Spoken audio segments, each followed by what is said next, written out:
Hi friends, నేను మీ Dilip, daring star YouTube channel. Kalyan Tanuja గారి మ్యూచువల్ ఫ్రెండ్స్ కానీ ఇండివిజువల్ ఫ్రెండ్స్ కానీ ఎవరైనా ఉంటే కొత్తగా చూసేవాళ్ళు లైక్, షేర్, సబ్స్క్రైబ్ చేయండి. ఆ బెల్ ఐకాన్ మాత్రం క్లిక్ చేయడం మర్చిపోకండి. ఆ హై బటన్ కూడా కొట్టేయండి, కామెంట్స్ పెట్టేయండి, ఓకేనా? మరి డెమాన్ పవన్ రీతిలో ఫోటోలు పెట్టి కళ్యాణ్ తనుజ మ్యూచువల్ ఫ్రెండ్స్ ఎందుకు అడుగుతున్నారా నువ్వు అంటే, ఇది కళ్యాణ్ తనుజ మ్యూచువల్ ఛానల్, కాకపోతే డెమాన్ గురించి రీతి గురించి వీడియో చేయాల్సిన పరిస్థితి వచ్చింది కాబట్టి వాళ్ళు తమ్నైల్ పెట్టారనమాట. ఇక వీడియోలోకి వెళ్ళిపోదాం. డెమాన్ పవన్ గొప్పతనాలు, డెమాన్ పవన్ కష్టాలు మాకెందుకయ్యా? మాకెందుకు చెప్పండి. ఇప్పుడు నేను ఈ మధ్యకాలంలో కొంచెం డెమాన్ పవన్ని, రీతుని కాస్త తిడుతూ వీడియోలు చేశారనమాట. సండే ఎపిసోడ్లో వాళ్ళ వరస్ట్ కామెడీ, వరస్ట్ బిహేవియర్కి కొంచెం కోపం వచ్చి కొంచెం తిట్టారనమాట. దానికి ఇన్స్టాగ్రామ్లో కానీ నా యూట్యూబ్ కింద కానీ విపరీతమైన కామెంట్లు, విపరీతమైన డిఎంలు డైరెక్ట్గా వచ్చి మెసేజ్ చేస్తున్నారనమాట. ఏమని చేస్తున్నారు? నేను అడిగిన దానికి ఏమైనా సమాధానం చెప్తున్నారంటే అది కాదు. తనూజ ఇది డెమాన్ పవను చాలా కష్టాలు పడి వచ్చాడు, డెమాన్ పవను చాలా మూటలు మోసి కష్టపడ్డాడు, బుక్స్ వేసాడు, అది వేసాడు, ఇది వేసాడు, డెమాన్ పవన్ చాలా ఇన్నోసెంట్, డెమాన్ పవన్ చాలా సెన్సిటివ్, మీరు అలా తిట్టద్దు, మీరు అలా చెయ్యొద్దు అని చెప్పేసి చాలామంది తన గొప్పతనాల గురించి, తన కష్టాల గురించి చెప్తున్నారు అన్నమాట. నేను ఏం చేసుకోవాలి? నాకు అర్థం కాదు. డెమాన్ పవన్ కష్టాలు విని నేనేం చేయాలి? నేను అడుగుతుంది ఏంటి, నేను చెప్తుంది ఏంటి? నేనేమంటున్నాను, డెమాన్ పవన్ కానీ రీతు వాళ్ళ ఫ్యాన్స్ ఎవరైతే ఉన్నారో మా కళ్యాణ్ తనుజని టార్గెట్ చేస్తున్నారా మగడా, వాళ్ళని ఆపమని చెప్పండి రా అని నేను చెప్తుంటే, డెమాన్ పవన్ కష్టాలు పడ్డాడంటే నేనేం చేయాలి? కష్టాలు ఎవరు పడలేదు, ఎవరు పడ్డ కష్టాలు? ప్రతి ఒక్కరికి కష్టాలు ఉంటాయి, ప్రతి ఒక్కరు కష్టపడే వచ్చాడు. నేనేమన్నా కాలు మీద కాలు వేసుకుని కూర్చుంటే నాకు యూట్యూబ్ డబ్బులు ఇస్తుందా? నేను కష్టపడి గొంతు చూసుకుని వీళ్ళు చేయాలిగా. కష్టం ఎవరైనా పడతాడు, అది వారి అవసరం, కష్టాలు పడ్డాం.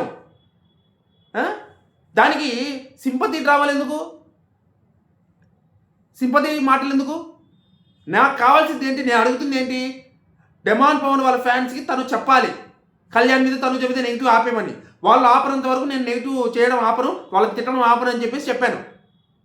ఆ మాటకు సమాధానం చెప్పండి రా బాబు అంటే, డెమాన్ పవన్ కష్టాలు పడ్డాడు, డెమాన్ పవన్ కష్టాలు పడ్డాడు. మనుషులం మనం.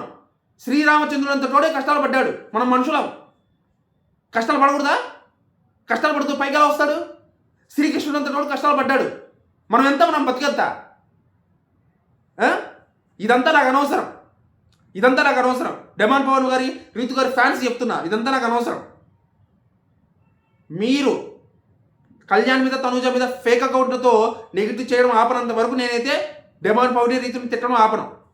మీరు ఏ రోజైతే ఆపారని నేను నమ్ముతానో ఆ రోజే నేను ఆపుతాను వాళ్ళ మీద, వాళ్ళని తిట్టడం.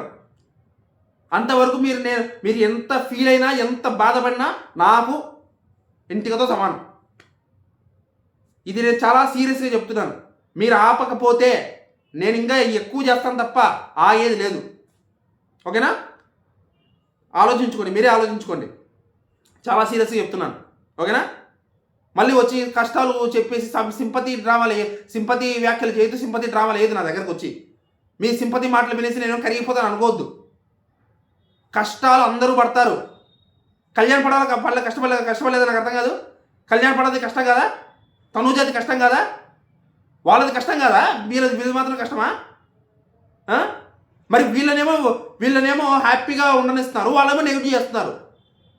వీళ్ళది మాత్రమే కష్టం, వాళ్ళది కష్టం కాదు. వీళ్ళది మాత్రమే శ్రమ, వాళ్ళది శ్రమ కాదు. అదే మీ ఉద్దేశం? నాకు అర్థం సంబంధం లేదండి. వాళ్ళతో, వాళ్ళ కష్టాలతో, వాళ్ళ బాధలతో నాకు సంబంధం లేదు. కళ్యాణ్ని, తనుజని తిట్టడం ఆపమని చెప్పండి. వాళ్ళు పిఆర్లు చేస్తున్నారో లేకపోతే వాళ్ళ ఫ్యాన్స్ చేస్తున్నారో నాకు అనవసరం. వాళ్ళని తిట్టమని, వాళ్ళని తిట్టకుండా ఉండాలి అని వాళ్ళు డైరెక్ట్గా చెప్పకపోయినా ఇండైరెక్ట్గానే చెప్పి ఆపించండి. మీరు చెప్పండి ఆపమని, మీకు ఎవరైనా తెలుసుంటే వాళ్ళు. లేకపోతే నేను ఆపే సమస్య లేదు. ఇదైతే నేను కన్ఫామ్గా చెప్తున్నాను. మీరు ఏమని అనుకోండి.